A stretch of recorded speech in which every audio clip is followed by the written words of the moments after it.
भारत में अवतारी होगा जो अति विस्मयकारी होगा, ज्ञानी और विज्ञानी होगा वो अद्भुत सेनानी होगा। भारत का कार्यालय होगा, भारत में न्यायालय होगा, भारत होगा विश्व विजेता, भारत होगा विश्व का नेता। जी हाँ दोस्तों, हर देश हर मुल्क के लोग यही चाहते हैं कि देश की प्रगति हो, उनका देश विश्व विजेता हो। परंतु यदि दुनिया भर के मशहूर भविष्य वक्ताओं द्वारा वर्तमान के लिए की गई भविष्यवाणियों की माने तो शायद कुछ लोग उस पर यकीन ना करें। लेकिन आपको बता दें, अपनी इस रिसर्च में हम जिन भविष्य वक्ताओं की भविष्यवाणियों का जिक्र करने जा रहे हैं, उन्होंने आज से पहले भारत ही नहीं बल्कि विश्व भर का जिक्र करते हुए जितनी भी भविष्यवाणियां की हैं, वो 100 की 100 सत्य साबित हुई हैं। दरअसल इन सभी भविष्य वक्ताओं ने अपनी भविष्यवाणी में भारत के विश्व गुरु बनने का जिक्र करते हुए कहा है कि भारत विश्व विजेता होगा, पूरे विश्व में भारत ही सुप्रीम पावर होगा, भारत में ही पूरी दुनिया का कार्यालय होगा और भारत देश का परचम पूरे विश्व में लहराएगा। भविष्य वक्ताओं की भविष्यवाणियां भारत में जन्मी एक महाशक्ति के बारे में यह भी बता रही है कि वह महाशक्ति, वह महापुरुष पूरे विश्व में आध्यात्मिक क्रांति ला देगा, जिसके आध्यात्म ज्ञान से हर बुराई खत्म हो जाएगी, जिससे पूरे विश्व में शांति स्थापित होगी और तीसरा विश्व युद्ध भी टल जाएगा। नमस्कार दोस्तों, आज हम आपके सामने ऐसे महान भविष्य वक्ताओं की भविष्यवाणी लेकर आए हैं जिन्होंने समय से पहले समय की तस्वीर दिखा दी थी, जिनके धुंधले प्रतिबिंब आज स्पष्ट रूप से दिखाई दे रहे हैं। जी हाँ, आज हम आपके सामने एक ऐसे रहस्य का खुलासा करने जा रहे हैं जो एक विचित्र बदलाव की ओर संकेत करता है, एक ऐसा दौर जो विश्व में मानवता और शांति को मुकम्मल करेगा। भविष्यवाणियों के अनुसार लोगों में एक नए तरह का आध्यात्मिक झुकाव देखने को मिलेगा और यह एक आध्यात्मिक संत उस महापुरुष की जागृति से संभव होगा। वो इतना शक्तिशाली होगा कि जमीन से अर्श तक उस महाशक्ति की ही शक्ति होगी। जो दृश्य महान भविष्य वक्ताओं ने दिखाया है उस पर विश्वास करना आसान नहीं था। कहते हैं सांच को आंच नहीं लेकिन प्रमाणित करना नागुज़ीर है। यकीन मानिए, जब हमारी टीम ने इस पड़ताल का सफर शुरू किया तो एक नहीं दो नहीं बल्कि बहुत सारे भविष्य वक्ताओं की भविष्यवाणी में उस महापुरुष और महाबदलाव का जिक्र मिला, जिसके बाद उन्हीं सब भविष्यवाणियों को आधार बनाकर हमारी टीम ने उस महापुरुष की खोज शुरू कर दी। दोस्तों, हमारी इस रिसर्च में समय और कठिन परिश्रम लाजमी था, लेकिन परिणाम निराशाजनक नहीं थे। हमने सभी प्रमाण इकट्ठे किए और भविष्यवाणियों से मिलान करने के बाद अब हम उन्हें आपके सामने लेकर आए हैं। हमारी टीम ने तो पता लगा लिया था, मगर अब वक्त था तो जनता को उस महापुरुष के बारे में अवगत करवाने का। हमारी पड़ताल का निष्कर्ष कुछ ऐसा था कि जिसे जानकर हमारी टीम भी चौंक गई थी और अब ये पड़ताल आपके भी होश उड़ा देगी। तो वीडियो छोड़कर कहीं जाइएगा मत। दोस्तों, वो महापुरुष हम सबके बीच मौजूद है। वीडियो को अंत तक देखिए और जानिए कि कौन है वो महाशक्ति। दोस्तों, बहुत से लोगों ने इन भविष्यवाणियों को अपने हिसाब से किसी पर सेट करने की कोशिश की है। कुछ लोग ओशो को वह महाशक्ति बताते हैं तो कुछ जय गुरुदेव पंथ के प्रवर्तक श्री तुलसीदास जी को, कुछ भारत के माननीय प्रधानमंत्री श्री नरेंद्र मोदी जी पर ये भविष्यवाणी सेट करते हैं तो कुछों ने अन्य संतों व राजनेताओं पर सेट करने की कोशिश की है। लेकिन वास्तव में ये सभी भविष्यवाणियां बिल्कुल फिट किस महापुरुष पर बैठती है, यह जानकारी आपको हमारी रिसर्च को देखने के बाद खुद ब खुद मिल जाएगी। सबसे पहले हम आपको कुछ ऐसे महान भविष्य वक्ताओं की भविष्यवाणियों से रूबरू करवाते हैं जो अपनी सटीक भविष्यवाणी से विश्व विख्यात हैं। हमारे पहले महान भविष्य वक्ता हैं इंग्लैंड के विलियम जॉन वार्नर हैमॉन उर्फ कीरो, जिनको दुनिया के मशहूर हस्तरेखा विज्ञानी के तौर पर जाना जाता है। भारत की आजादी व भारत के उज्जवल भविष्य की सटीक भविष्यवाणी करने वाले कीरो विश्व में होने वाले इस परिवर्तन को किस तरीके से देख रहे थे, आइए जानते हैं।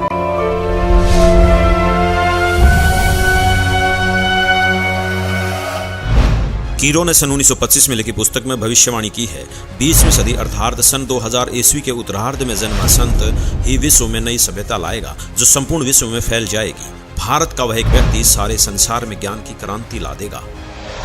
इंग्लैंड के भविष्यवक्ता कीरो की भविष्यवाणी से हमें एक संकेत मिला कि जिस महापुरुष पर ये भविष्यवाणियां सेट होनी है उनका जन्म 1950 के बाद का होना चाहिए। तो चलिए अब चलते हैं नॉर्वे के श्री आनंद आचार्य जी की भविष्यवाणी की ओर, जिन्होंने पूरे गर्व के साथ अपनी भविष्यवाणी में भारत का जिक्र किया है।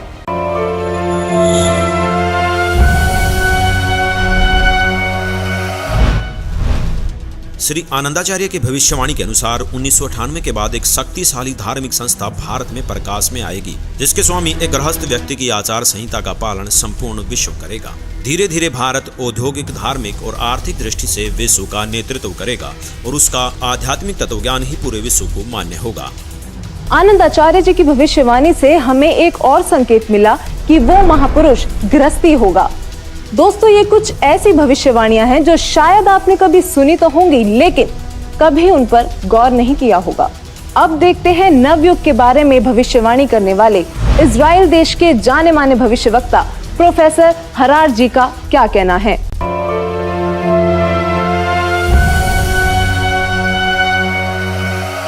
प्रोफेसर हरार। इजराइल के प्रोफेसर हरार के अनुसार भारत देश का एक दिव्य महापुरुष मानवतावादी विचारों से सन 2000 ईस्वी से पहले आध्यात्मिक क्रांति की जड़ें मजबूत कर लेगा। वह सारे विश्व को उनके विचार सुनने को बाध्य होना पड़ेगा। भारत के अधिकतर राज्यों में राष्ट्रपति शासन होगा, पर बाद में नेतृत्व धर्मनिष्ठ वीर लोगों पर होगा जो एक धार्मिक संगठन के आश्रित होंगे। अब बारी आती है फ्रांस के प्रसिद्ध भविष्यवक्ताओं की, जिनकी भविष्यवाणियां एकदम सटीक मानी जाती हैं। जो उन्होंने कह दिया वो पत्थर की लकीर हो गया। तो आइए देखते हैं कौन है ये भविष्यवक्ता और क्या थी इनकी भविष्यवाणियां। तो चलिए सबसे पहले बात करते हैं फ्रांस के महान भविष्यवक्ता डॉक्टर जूले वर्न की।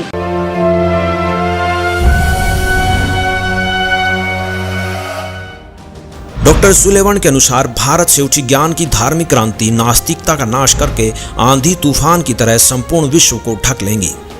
उस भारतीय महान आध्यात्मिक व्यक्ति के अनुयायी देखते देखते एक संस्था के रूप में आत्म शक्ति से संपूर्ण विश्व पर प्रभाव जमा लेंगे। डॉक्टर जूले वर्न ने भी उस महापुरुष का जिक्र करते हुए भारत का नाम लिया है। इन्होंने स्पष्ट कर दिया कि वो महान शक्ति भारत से ही उजागर होगी और पूरे विश्व पर प्रभाव डालेगी। मैं सीना ठोक कर कहता हूँ, मेरे सायरन को कोई रोक नहीं पाएगा और वह जरूर आएगा। ऐसा कहना था महान भविष्यवक्ता मिशेल दी नॉस्ट्राडामस का, जो आज भी बहुत से लोगों के दिलों में अपनी जगह बनाए हुए हैं, जिनकी भविष्यवाणियों को आज तक कोई भी गलत सिद्ध नहीं कर पाया। उन्होंने जैसा कहा वही होता गया। नॉस्ट्राडामस ने अपनी भविष्यवाणी में होने वाले इस महान परिवर्तन की तफसील से व्याख्या की है। तो आइए देखते हैं क्या कुछ बताया उन्होंने अपनी भविष्यवाणी में।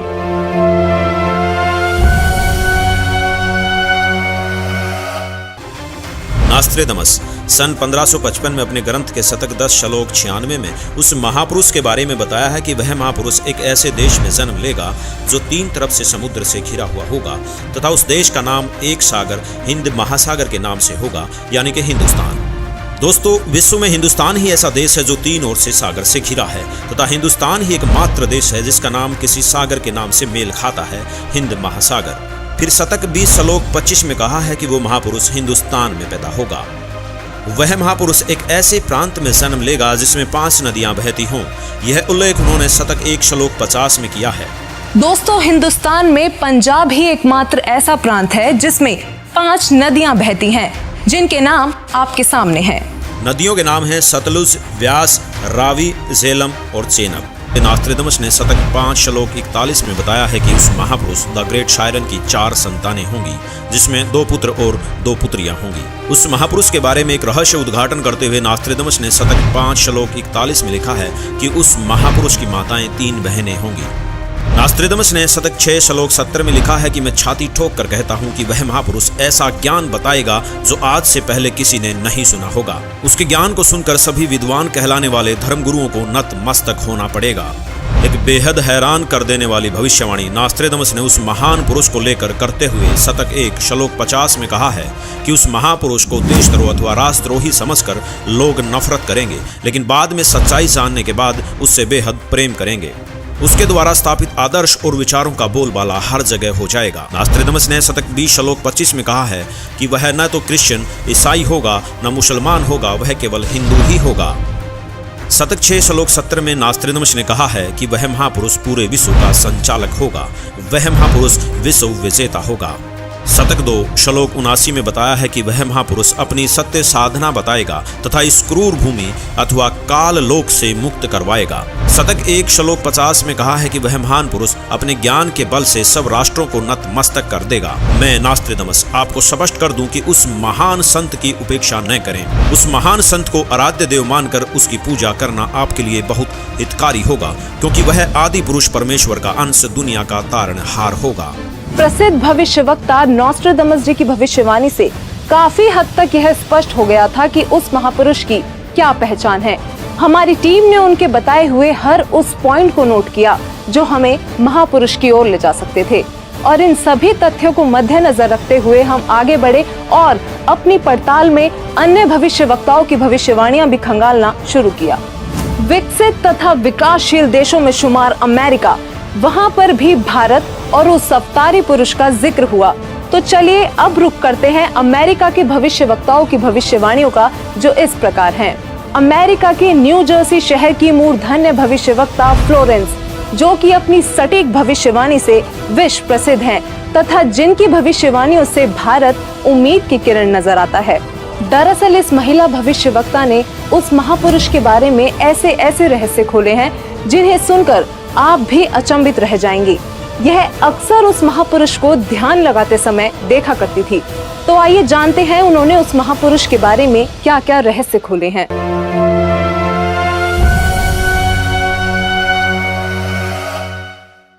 भविष्यवक्ता फ्लोरेंस ने अपनी लिखी पुस्तक golden light of new era में 1960 में लिखा है कि जब मैं ध्यान लगाती हूँ तो अक्सर एक संत को देखती हूँ। उसके सिर पर सफेद बाल हैं, न दाढ़ी है न मूंछ, वह गौर वर्ण का है। उनके ललाट पर आकाश से एक नक्षत्र के प्रकाश की किरणें निरंतर बरसती रहती हैं। मैं देखती हूँ कि वह संत अपनी कल्याणकारी विचारधारा तथा अपने सच्चरित्र प्रबल अनुयायियों की शक्ति से संपूर्ण विश्व में नए ज्ञान का प्रकाश फैला रहे हैं। उनमें इतनी शक्ति है कि वह प्राकृतिक परिवर्तन भी कर सकते हैं। मैं उस पवित्र स्थान पर एक प्रचंड तपस्वी को देख रही हूँ, जिसका तेज बड़ी ही तेजी से फैल रहा है। मनुष्य में सोए दैवत्व को जगाने तथा धरती को स्वर्ग जैसा बनाने के लिए वह संत दिन रात प्रयत्न कर रहे हैं। भविष्यवक्ता फ्लोरेंस बताती हैं कि मैं भविष्य के विषय में एक बहुत ही महत्वपूर्ण बात बता रही हूँ। 20वीं शताब्दी के अंत में भारतवर्ष से एक प्रकाश निकलेगा। यह प्रकाश पूरी दुनिया को उन दैविक शक्तियों के विषय में जानकारी देगा जो अब तक हम सभी के लिए रहस्यमय बनी हुई है। एक दिव्य महापुरुष द्वारा यह प्रकाश पूरे विश्व में फैलेगा। वह सभी को सतमार्ग पर चलने की प्रेरणा देगा। समस्त दुनिया में एक नई सोच की ज्योति फैलेगी। जब मैं ध्यान अवस्था में होती हूँ तो अक्सर यह दिव्य महापुरुष मुझे दिखाई देते हैं। फ्लोरेंस ने बार बार इस संत या दिव्य पुरुष का जिक्र किया है। साथ ही ये भी बताया है कि उत्तरी भारतवर्ष में एक पवित्र स्थान पर वे मौजूद हैं। भविष्यवक्ता फ्लोरेंस की भविष्यवाणियों से हमें जो जानकारी मिली उसकी हमने बड़ी ही गहनता से जांच की, क्योंकि उनकी भविष्यवाणी ने वो रहस्य खोले जो हम सोच भी नहीं सकते थे। फ्लोरेंस की भविष्यवाणी से जो रहस्य उजागर हुआ वो चौंकाने वाला था। इस रहस्य के खुलने से हमारी टीम को आगे बढ़ने में बहुत मदद मिली। तो चलिए अब देखते हैं अमेरिका के ही अन्य भविष्यवक्ता क्या कहते हैं। अब हम बात करने जा रहे हैं भारत के पहले प्रधानमंत्री पंडित जवाहरलाल नेहरू जी के निधन तथा नेहरू जी के उत्तराधिकारी चुने जाने की सटीक भविष्यवाणी करने वाली अमेरिका की महान भविष्यवक्ता श्रीमती जीन डिक्सन की।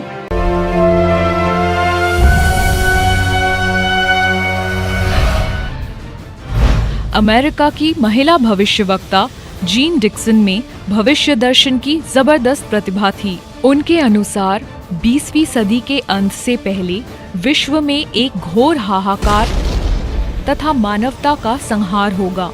वैचारिक युद्ध के बाद आध्यात्मिकता पर आधारित एक नई सभ्यता संभवतः भारत के ग्रामीण परिवार के व्यक्ति के नेतृत्व में जमेगी और संसार से युद्ध को सदा सदा के लिए विदा कर देगी।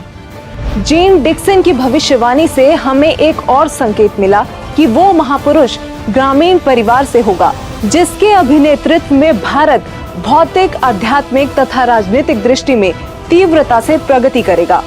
दोस्तों, अब हम उस महापुरुष के बेहद करीब थे, तो चलिए आगे बात करते हैं तीसरे विश्व युद्ध की भविष्यवाणी करने वाले अमेरिका के ही महान भविष्यवक्ता एंडरसन की, जिनकी भविष्यवाणियों ने रेखा अंकित प्रतिबिंब को प्रत्यक्ष कर दिया। आइए देखते हैं।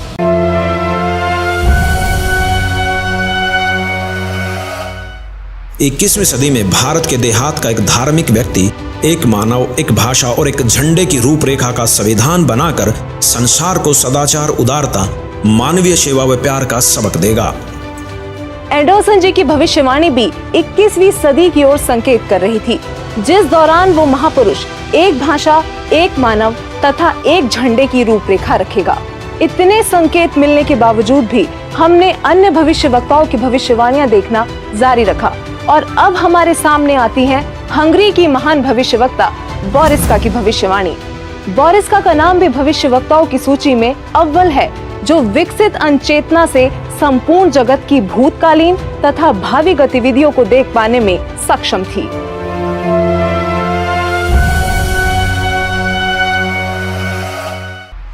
हंगरी की ज्योतिषी बोरिस्का के अनुसार इस आध्यात्मिक व्यक्ति के बड़ी संख्या में छोटे छोटे लोग ही अनुयायी बनकर भौतिकवाद को आध्यात्मिकता से बदल देंगे। मैं जानती हूँ कि जरूर इस वक्त आपके जहन में बहुत सारे सवाल आ रहे होंगे, लेकिन फिर भी बस एक बार धैर्य पूर्वक इस पूरी पड़ताल को देखते रहिए। यकीनन आपके सारे सवालों के जवाब आपको खुद ब खुद मिल जाएंगे। तो आइए आगे बढ़ते हैं और बात करते हैं महान भविष्यवक्ता वेजलेटिन की, जिनकी भविष्यवाणियां अक्सर अविश्वसनीय तथ्यों की उद्घोषणा करती हैं और जब वह पूर्ण सिद्ध होती हैं तो लोग विस्मित रह जाते हैं।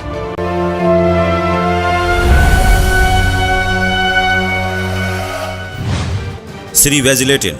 भविष्यवक्ता श्री वेजलेटिन के अनुसार 20वीं सदी के उत्तरार्ध में सन 1950 के पश्चात विश्व में आपसी प्रेम का अभाव, मानवता का हास, माया का संग्रह की दौड़, लूट व राजनेताओं का अन्यायी हो जाना आदि आदि बहुत से उत्पात देखने को मिलेंगे।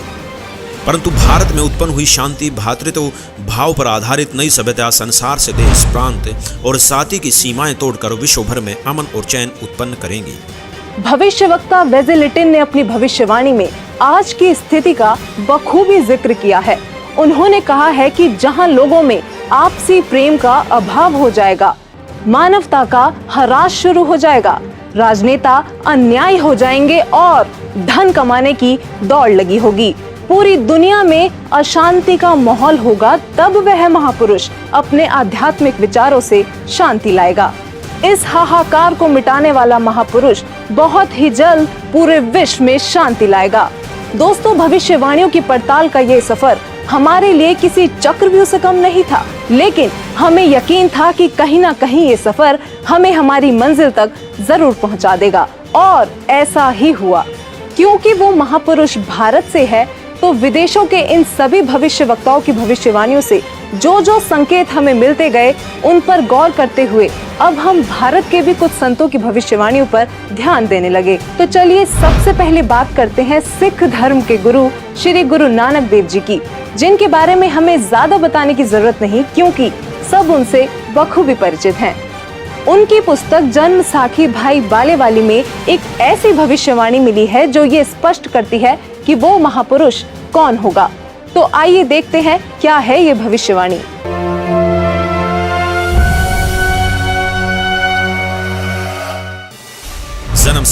जन्म साखी भाई बालेवाली, जिसके प्रकाशक हैं भाई सवाहर सिंह एंड कंपनी, पुस्तक वाले बाजार, माई सेवा, अमृतसर, पंजाब।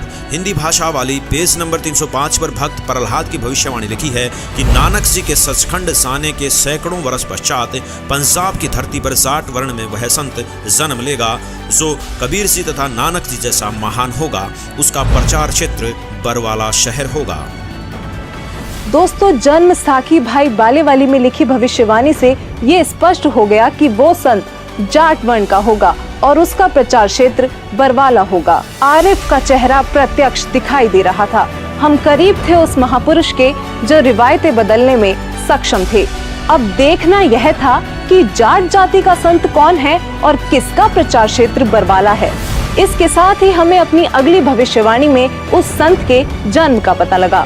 भारत के प्रसिद्ध संत श्री तुलसीदास जी जय गुरुदेव पंथ वाले, जिनका आश्रम मथुरा में स्थित है, उन्होंने उस महापुरुष को लेकर भविष्यवाणी ही नहीं बल्कि वर्तमान वाणी भी बोली है। जी हाँ, बिल्कुल सही सुना आपने। संत तुलसीदास जी ने वर्तमान वाणी भी कही थी, क्योंकि वो उस महापुरुष की उपस्थिति को बखूबी महसूस कर पा रहे थे और उन्होंने अपनी वर्तमान वाणी से लोगों को उस महापुरुष के बारे में बताना चाहा कि वो संत जन्म ले चुका है।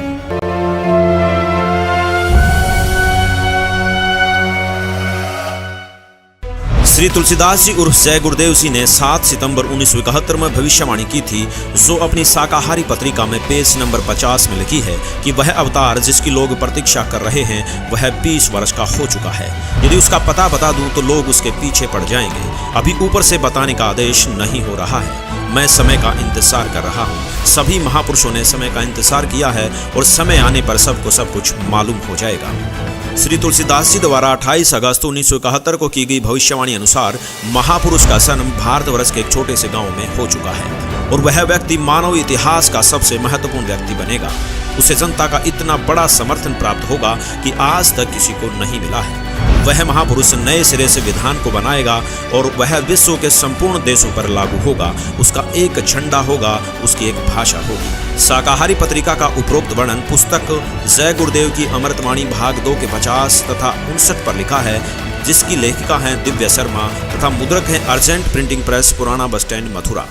इसके साथ ही एक और भविष्यवाणी बाबा जय गुरुदेव उर्फ तुलसीदास जी द्वारा 28 अगस्त 1971 को की गई थी, जो शाकाहारी पत्रिका पृष्ठ 59 में लिखी है। संत तुलसीदास जी ने अपनी वाणी में यह स्पष्ट रूप से बताया कि वो संत पृथ्वी पर मौजूद है और 7 सितंबर 1971 को वह पूरे 20 वर्ष का हो चुका है। राजस्थान के भविष्यवक्ता बाबा रामदेव को कौन नहीं जानता, इन्होंने तो कमाल ही कर दिखाया है।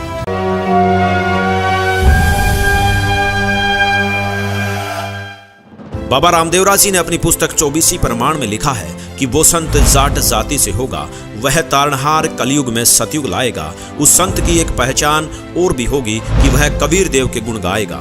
वो संत चारों वेदों के अनुसार ज्ञान बताएगा तथा सूक्ष्म वेद सारे ज्ञान का आधार होगा और वह तारणहार संत हरियाणा में होगा। दोस्तों, बाबा रामदेव जी ने भी अपनी भविष्यवाणी में ये संकेत दिए हैं कि वो संत जाट जाति से होगा, हरियाणा प्रदेश में जन्म लेगा, चारों वेद तथा सूक्ष्म वेद से ज्ञान बताकर कबीर देव के गुण गाएगा। दोस्तों, कलयुग में सतयुग जैसा माहौल देखने वाले योगी नारायण जी को शायद आप ज्यादा ना जानते हो, लेकिन दक्षिण भारत के इस भविष्यवक्ता ने ऐसी भविष्यवाणी की हैं जो आपको सोचने पर मजबूर कर देंगी।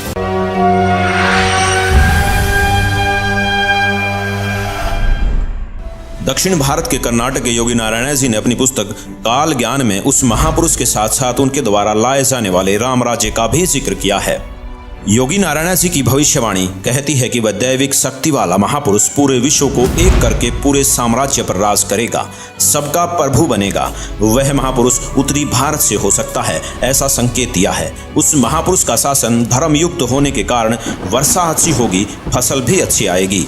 जनता आने वाले समय में ज्यादा पैसों के पीछे ना पड़कर और अपने समय को बर्बाद ना करके तत्वचिंतन, आत्म कल्याण व लोक कल्याण के कार्य में मगन रहेंगे। वो सदियों से ठीक ना होने वाली बीमारी को प्रारब्ध के पाप का फल बोलते हैं, लेकिन उसके द्वारा दिए गए तारक मंत्र से उनके साम्राज्य में आपको प्रारब्ध कर्म के पाप का फल नहीं भोगना होगा और किसी भी प्रकार के असाध्य रोग ठीक हो जाएंगे। वाणी नंबर 22 पेज नंबर 225। उसके आदेश से शराब, तंबाकू, गांजा और भी जितने नशीले पदार्थ हैं उनको खाना पीना तो दूर, हाथ लगाने को भी निषेध होगा। प्रजा में ऊंच नीच का कोई भी प्रश्न नहीं रहेगा। सभी आपस में प्यार से मिलजुल कर रहा करेंगे। कौम, जाति, धर्म के नाम पर झगड़ा कराने वाले स्वार्थी नहीं रहेंगे। वाणी नंबर 23 पेज नंबर 229। इससे पहले बताई गई भविष्यवाणी में लोक प्रभु बनने वाला वो महापुरुष ब्रह्म विद्या धुरंधर गुरु होगा, अध्यात्म का पूर्ण जानकार होगा, पर ब्रह्म को बड़े साहस पूर्वक ढंग से बताएगा कि पूर्ण परमात्मा ही पूजा के योग्य है, पूर्ण ब्रह्म की ही पूजा करनी चाहिए। वाणी नंबर 24 पेज नंबर 235-236। वह महापुरुष अपने अनुयायियों को रेचक कुंभक यानी श्वास के जरिए अजप अजाप मंत्र देकर भक्ति साधना कराएगा। इससे मन संयमित रहेगा, इंद्रियों पर विजय प्राप्त होगी, मनोलय यानी मन में शांति होगी, अष्टसिद्धि तत्व ज्ञान युक्त होकर जीव मोक्ष की ओर बढ़ेगा। दर्शकों, सभी भविष्य वक्ताओं की भविष्यवाणियों की पड़ताल करने के बाद अब हमारे पास बहुत सारे तथ्य एकत्रित चुके थे, जिनको हमने एक साथ रखकर देखा तो एक पहेली जैसे सुलझ सी गई हो। अब हमारे सामने एक ऐसा डेटा था जिसके आधार पर हमने सभी संतों पर भविष्यवाणियां सेट करनी शुरू कर दी, चाहे वो ओशो हो या राधा स्वामी पंथ के प्रवर्तक श्री गुरविंदर सिंह जी, सतपाल जी महाराज हो या फिर बाल योगेश्वर आदि। दोस्तों, हमारी इस फेरियस्त में हर वो संत और महापुरुष मौजूद थे जिनका नाम अक्सर आपके जहन में आता होगा। आध्यात्मिक संत या महापुरुष ही नहीं, बल्कि हमने प्रधानमंत्री नरेंद्र मोदी जी जैसे राजनेताओं पर भी भविष्यवाणी को सेट करके देखा, लेकिन एक एक करके सभी संतों व राजनेताओं की छटनी होती चली गई और अंत में हमारे सामने थे एक ऐसे संत, एक ऐसे महापुरुष जिनके बारे में हमने सोचा तक नहीं था। केवल एक यही संत ऐसे थे जिन पर सारी की सारी भविष्यवाणियां खरी उतर रही थी। दोस्तों, अब हम आप सभी दर्शकों से अनुरोध करते हैं कि दिल थाम कर बैठिए और तैयार हो जाइए उस महापुरुष को देखने के लिए, क्योंकि अब हम पेश करने जा रहे हैं उस महापुरुष की तस्वीर। दोस्तों, वो संत कोई और नहीं बल्कि पूरी दुनिया में सब संत महंत गुरु आचार्यों शंकराचार्यों से हटकर सर्व धर्म ग्रंथों के आधार पर सद्भक्ति प्रदान करने वाले अद्वितीय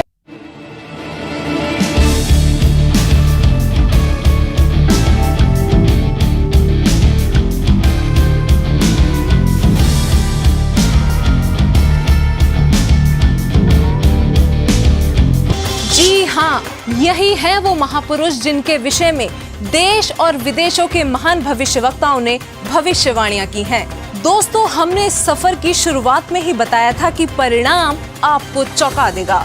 यकीनन संत रामपाल जी ही वो महापुरुष हैं जिन पर सभी भविष्यवाणियों का हर एक तथ्य पूरी तरह से फिट हो रहा था। अब बस आप वीडियो को अंत तक देखते जाइए, क्योंकि अब हम बारी बारी सभी भविष्यवाणियों को संत रामपाल जी से जोड़कर दिखाएंगे, जिससे आप स्वयं ये निर्णय कर लेंगे कि हमारी रिपोर्ट सही है या नहीं।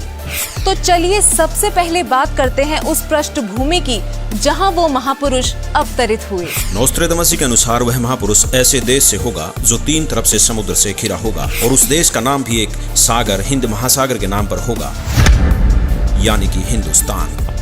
अमेरिका की भविष्यवक्ता फ्लोरेंस और जीन डिक्सन का कहना है कि प्राकृतिक परिवर्तन भी कर सकने वाला वह महापुरुष उत्तर भारत के ग्रामीण परिवार में होगा। 28 अगस्त 1971 को जय गुरुदेव पंथ के प्रवर्तक श्री तुलसीदास जी ने भी उस महापुरुष का उल्लेख करते हुए कहा है कि उनका जन्म भारतवर्ष के एक छोटे से गांव में हो चुका है।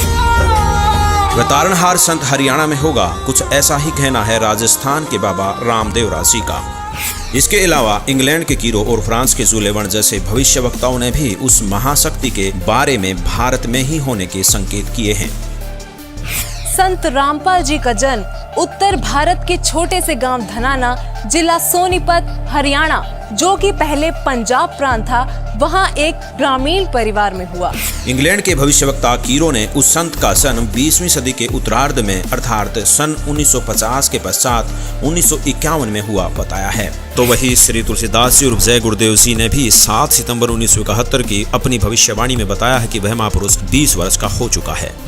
संत रामपाल जी का जन्म 8 सितंबर 1951 में यानी कि 20वीं शताब्दी के उत्तरार्ध में हुआ है और श्री तुलसीदास जी द्वारा की गई भविष्यवाणी के अनुसार 7 सितंबर 1971 को संत रामपाल जी पूरे 20 वर्ष के हो चुके थे। फ्रांस के महान भविष्यवक्ता नोस्ट्रेदामस के अनुसार वह महापुरुष न ईसाई होगा और न मुसलमान, वह केवल हिंदू ही होगा। और इसी भविष्यवाणी का समर्थन जन्म साकी भाई बालेवाली में भी किया गया है कि वह संत जाट वर्ण का होगा और उसका प्रचार क्षेत्र बरवाला है। बाबा रामदेवरा जी ने अपनी भविष्यवाणी में बताया है कि वह संत जाट जाति से होगा तथा चारों वेदों और सूक्ष्म वेद से ज्ञान बताकर कबीर देव के गुण गाएगा। यहाँ संत रामपाल जी ही विश्व में एकमात्र ऐसे संत हैं जो हिंदू धर्म में जाट जाति से बिलोंग करते हैं और जिनका प्रचार क्षेत्र भी सतलोक आश्रम बरवाला, जिला हिसार, हरियाणा रहा है। वो सभी धर्म ग्रंथों के आधार पर कबीर देव जी का गुणगान करते हैं।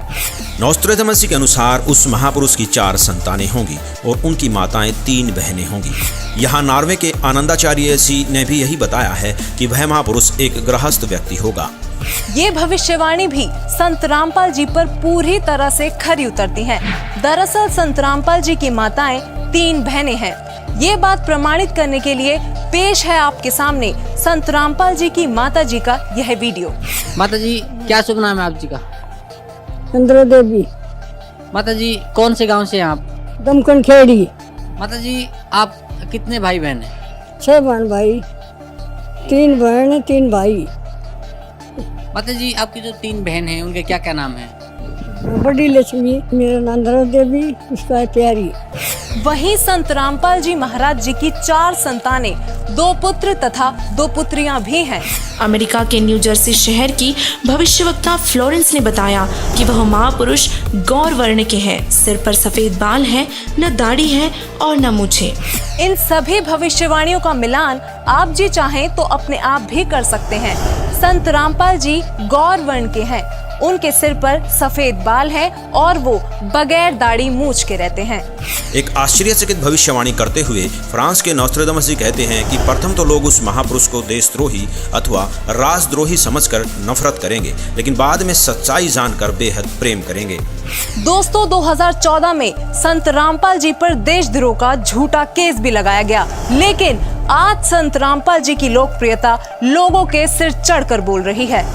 कुछ और बातें जो भविष्यवाणियों में सामने आई वो इस प्रकार हैं। अमेरिका के भविष्यवक्ता एंडरसन के मुताबिक 21वीं सदी में वह महापुरुष एक मानव, एक भाषा व एक झंडे की रूपरेखा रखेगा। योगी नारायण जी के अनुसार उस संत के आदेश से शराब, तंबाकू, गांजा और भी जितने नशीले पदार्थ हैं उनको खाना पीना तो दूर, हाथ लगाने को भी निषेध होगा। प्रजा में ऊंच नीच का कोई प्रश्न नहीं रहेगा। सभी प्यार से आपस में मिलजुल कर रहा करेंगे और वह महापुरुष रेचक कुंभक यानी श्वास उश्वास के जरिए अजब पाजाब मंत्र देकर भक्ति साधना कराएगा। वह पूर्ण परमात्मा को ही पूजा के योग्य बताएगा। दोस्तों, संत रामपाल जी श्वास उश्वास की क्रिया बताकर केवल पूर्ण परमात्मा की भक्ति कराते हैं। संत रामपाल जी से नाम दीक्षा लेकर करोड़ों भक्त उनके आदेश अनुसार नशीली वस्तुओं को हाथ तक नहीं लगाते और ना ही किसी जाति पाति धर्म मजहब में भेदभाव करते हैं, क्योंकि संत रामपाल जी कहते हैं, जीव हमारी जाति है, मानव धर्म हमारा, हिंदू मुस्लिम सिख ईसाई कोई धर्म नहीं है न्यारा। अमेरिका की ही भविष्यवक्ता फ्लोरेंस बताती हैं कि वह संत अपनी कल्याणकारी विचारधारा तथा अपने सच्चरित्र प्रबल अनुयायियों की शक्ति से पूरे विश्व में नए ज्ञान का प्रकाश फैला रहा है। फ्रांस के भविष्यवक्ता डॉक्टर जुलेवन के अनुसार भारत से उठी ज्ञान की धार्मिक क्रांति नास्तिकता का नाश करके आंधी तूफान की तरह संपूर्ण विश्व को ढक लेगी। उस महापुरुष के अनुयायी देखते देखते एक संस्था के रूप में संपूर्ण विश्व पर प्रभाव जमा लेंगे। फ्रांस के ही भविष्यवक्ता नोस्ट्रेदामस जी ने शतक 6 श्लोक 70 में लिखा है, मैं छाती ठोकर कहता हूँ कि वह महापुरुष ऐसा ज्ञान बताएगा जो आज से पहले किसी ने नहीं सुना होगा। उसके ज्ञान को सुनकर सभी विद्वान कहलाने वाले धर्मगुरुओं को नतमस्तक होना पड़ेगा। अब इन सारी भविष्यवाणियों से तो हमारी सुई केवल संत रामपाल जी पर आकर ही टिक गई। कारण था उनके अनुयायी।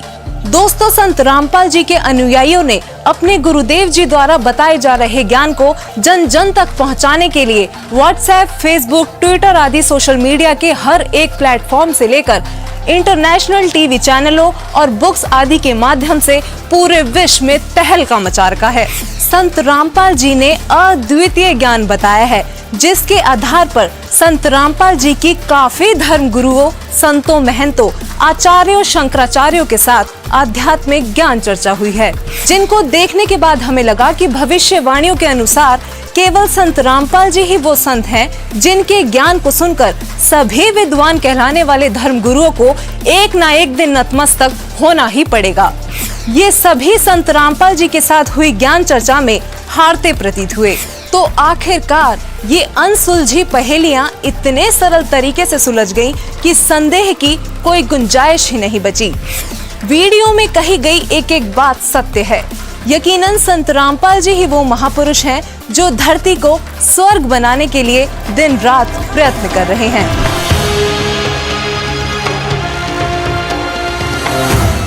पर में पंथ प्रगट हो बाणी, ये पर माँ पंथ गरीबदास के पंथ में कहते, मेरी महिमा की वाणी, मेरी लीला की वाणी पुनः प्रगट होगी उसके द्वारा, और शब्द हमारे का निर्णय ठानी। बर में पंथ प्रगट हो बाणी, हवे बाणी ये हवे है, और शब्द हमारे का निर्णय ठानी। अस्थिर घर का मरम ना पावे, ये 12 पंथ हम ही को ध्यावे।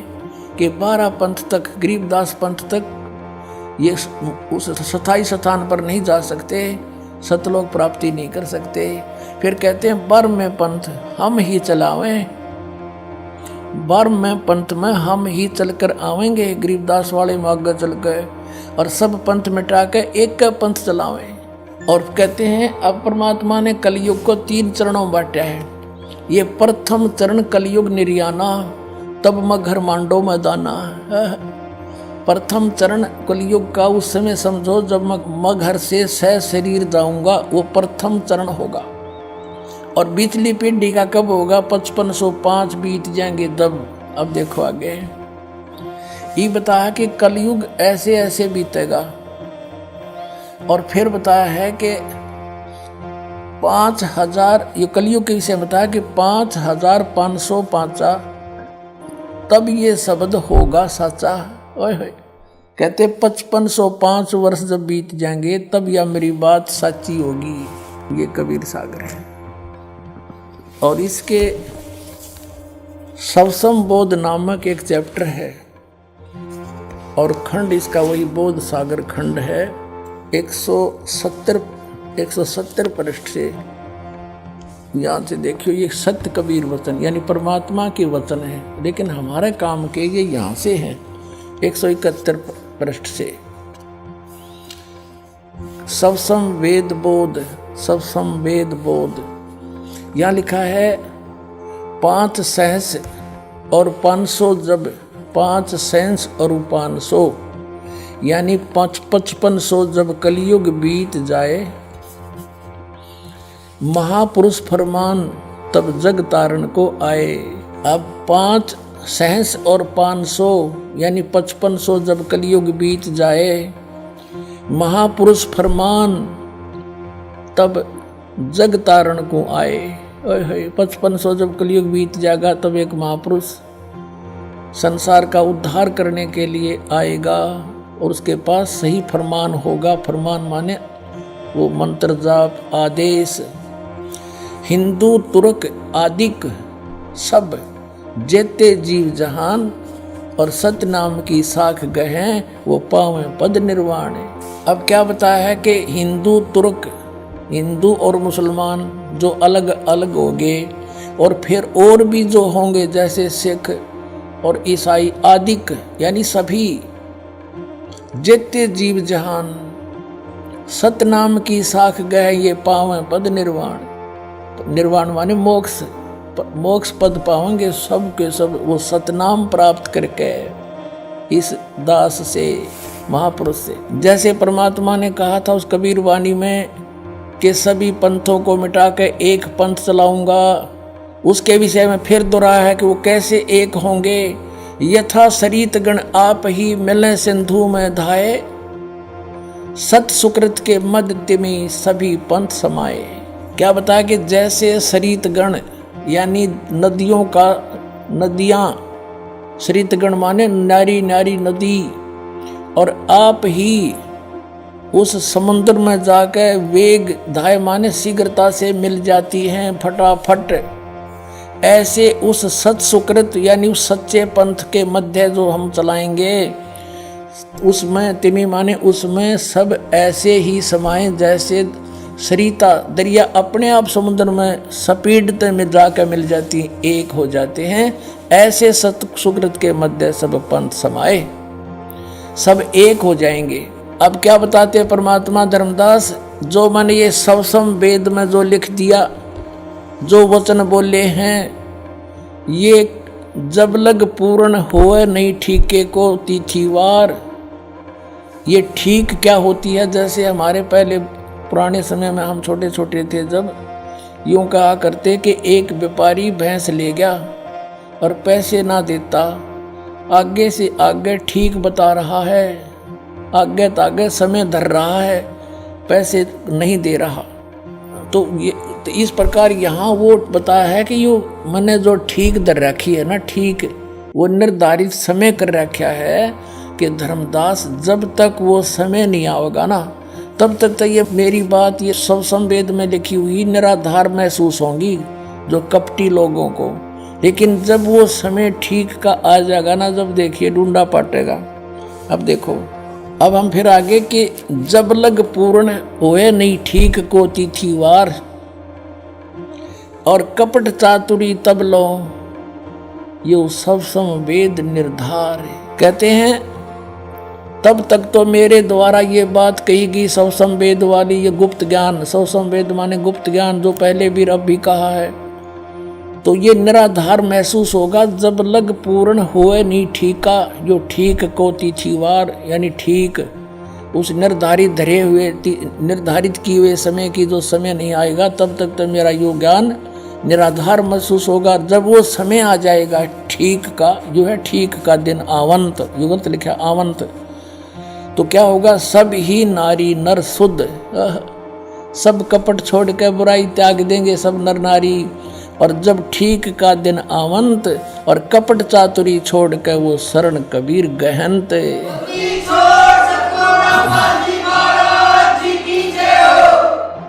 पूरे विश्व में लिखा परमात्मा ने कि सब एक हो जाएंगे। क्या लिखा है कि एक अनेक हव गए और पुनः अनेक हो एक, हंस चले सतलोक को सब सत नाम की टेक। एक से हम अनेक बना दिए काल ने, हिंदू न्यारे, मुसलमान अलग, सिख न्यारे, ईसाई अलग से और नरे धर्म बना दिए और ये मजहब पंथ गणे बना दिए। कहते हैं जैसे हम एक से अनेक हो गए और पुनः फिर हम अनेक से एक होवांगे, पुनः अनेक हो एक और हंस चले सतलोक को सब सत नाम की टेक। ओए होए के सभी सतलोक में चले जाएंगे सतनाम प्राप्ति करके। इस दास से इससे पहले राधा स्वामी पंथालय ने सतनाम का कह ख का भी पता कोई ना, ये काल के दूत थे इसलिए छुपा कर रखी भगवान ने, उनको सतनाम का नहीं पता यू खान का है पीण का। अब ये वास्तविक मंत्र आपको दिया जाएगा, इससे आप सबका मोक्ष होगा, पूरे विश्व में शांति। देखना आगे कितना कमाल किया है कि घर घर बोध विचार हो, मेरे ज्ञान का घर घर चर्चा चलेगी और दुर्मति दूर बहाए, सबकी दुर्बुद्धि दूर हो जाएगी, हाहाकार मिट जाएगा, माया की दौड़, मिलावट, रिश्वतखोरी, आपस में लड़ाई खींचातानी, ये दुर्मति दूर बहाए और कलयुग में एक होकर सब बरतें सहज शोभाए।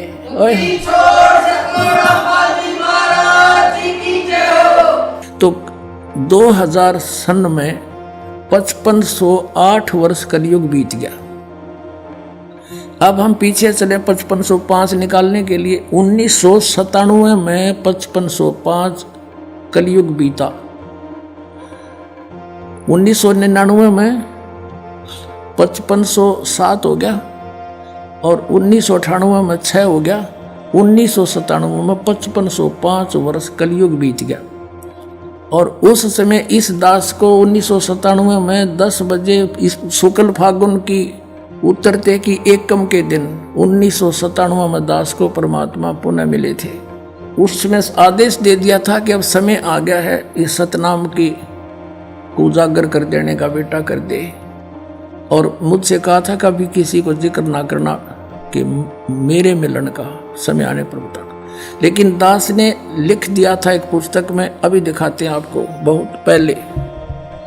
ये पुस्तक है आध्यात्मिक ज्ञान गंगा, ये सन 2009 से चल रही है। और 2005 में दास ने एक पुस्तक लिखी थी भक्ति और भगवान, उसमें भी लिख दिया था। अब देखना, ये आध्यात्मिक ज्ञान गंगा ये यहाँ अपने इस दास के द्वारा इसका सब सदग्रंथों के आधार से, इसके आधार से ये बनाई है। अब इसके पृष्ठ नंबर 538 पे ये है आध्यात्मिक ज्ञान गंगा और यथार्थ कबीर पंथ परिचय नामक विषय है। 538 पर यहाँ देखा, मुझ दास रामपाल दास को परमेश्वर कबीर साहिब जी संवत 2053 फाल्गुन मास शुक्ल पक्ष एकम मार्च 1997 को दिन के 10 बजे मिले थे। सार शब्द की वास्तविकता तथा संगत को दान करने का सही समय संकेत देकर अंतर्ध्यान हो गए थे और इसको अगले आदेश तक रहस्य युक्त रखने का आदेश दिया था। किसको? कि मैं मिला।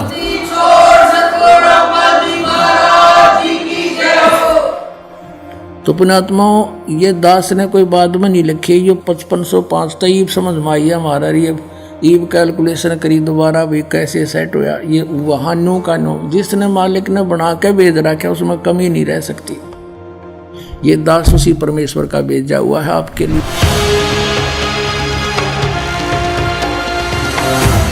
तो क्या संत रामपाल जी महाराज की शरण में आने के बाद आपको कोई लाभ हुए?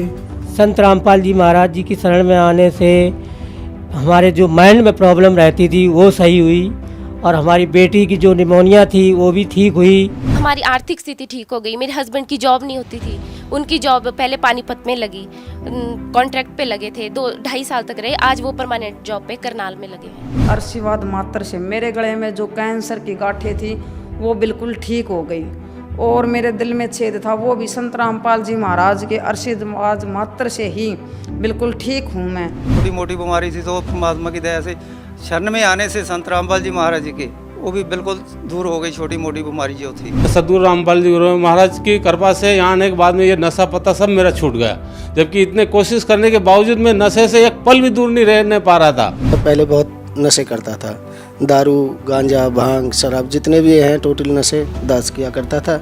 संत रामपाल जी की शरण में आने से पहले सबसे पहले तो मुझे एक लाभ हो गया, नशे छूट गए। कैंसर की बीमारी बिना ऑपरेशन बिना कुछ दवा के संत रामपाल जी महाराज जी ने चरणामृत प्रसाद दिया और आशीर्वाद दिया और भक्ति ज्ञान दिया और उसके बाद मैं तंदुरुस्त हूँ और दिन में अपना सब कुछ खाता हूँ, मुझे कोई समस्या नहीं है। सबसे बड़े लाभ ये हुआ है कि मेरे पापा जी हैं जिनको डायबिटीज़ बहुत ज़्यादा ही रहती थी कि 500 से नीचे उतरने वाली डायबिटीज़ आज एकदम नॉर्मल है। गुरुदेव संत रामपाल जी महाराज से नाम दीक्षा लेने के बाद सदगुरुदेव जी ने ऐसे दया करी कि जिस दिन मैंने नाम दीक्षा ली उसी दिन 5 साल से यानी रोटी नहीं खाई थी, लेकिन उसी दिन मैंने 4-5 रोटी खाई और मेरा जलन का रोग समाप्त होने लगा। संत रामपाल जी महाराज से नाम दीक्षा लेने के बाद मेरा कैंसर का रोग बिल्कुल ठीक हो गया, मैं बिल्कुल स्वस्थ हो गया। जो कबीर जी हैं वो पूर्ण परमात्मा हैं और सतगुरु रामपाल जी महाराज जी हैं वो कबीर परमात्मा के खुद अवतार हैं, इस धरती पे आए हुए हैं। उन्होंने ही सब रजा की है, उनकी ही दया से हमें सारे लाभ हुए हैं। जब मैं दोबारा गई पीजीआई, फिर वहाँ टेस्ट हुए तो सारे टेस्ट क्लियर हो गए। अब जो मेरी प्रॉब्लम थी तीसरे स्टेज पे थी, वो मेरा कैंसर खत्म हो गया। छोड़ सतगुरु रामपाल जी महाराज जी की शरण में जाने के बाद मैं आज कोई भी फ्रूट है, कुछ भी है, चाहे डस्ट है, मेरे को वो बिल्कुल इफेक्ट नहीं करती है। I can eat everything, I can go anywhere, मैं कुछ भी मतलब आज करने में सक्षम हूँ। जब उस डॉक्टर से मेरी बात हुई तो डॉक्टर ने कहा ये तो सच में आपके गुरुजी का ही चमत्कार है संत रामपाल जी महाराज का, जो ये ठीक होगा, नहीं तो कैंसर पेशेंट कभी बचता नहीं है इस कंडीशन में। इतना खतरनाक इनको पॉइजन फैल चुका था, पूरा नसों में भर चुका था। उन नसों से ऑटोमेटिकली पॉइजन गायब होना, ये सबसे बड़ा चमत्कार ही है परमात्मा का। और जब से मैं संत रामपाल जी महाराज की शरण में आई हूँ, मेरा 1 रुपया नहीं गया। आज 4 साल हो रहे हैं लगभग, मैंने कोई दवा भी नहीं खाई है, कोई भी नहीं। इवन मुझे सर्दी खांसी और बुखार भी नहीं होता। जगत गुरु तत्वदर्शी संत रामपाल जी महाराज जी के इस महान मिशन को सफल बनाने के लिए करोड़ों लोग उनके साथ जुड़ रहे हैं। हमारी टीम का भी आप सभी से यही अनुरोध है कि दुनिया में महापुरुष कभी कभार ही आते हैं, इसलिए आप भी संत रामपाल जी महाराज जी के सत्संग सुनिए और शीघ्र अतिशीघ्र उनसे जुड़कर नाम दीक्षा लेकर अपना व अपने प्रियजनों का कल्याण करवाएं। धन्यवाद।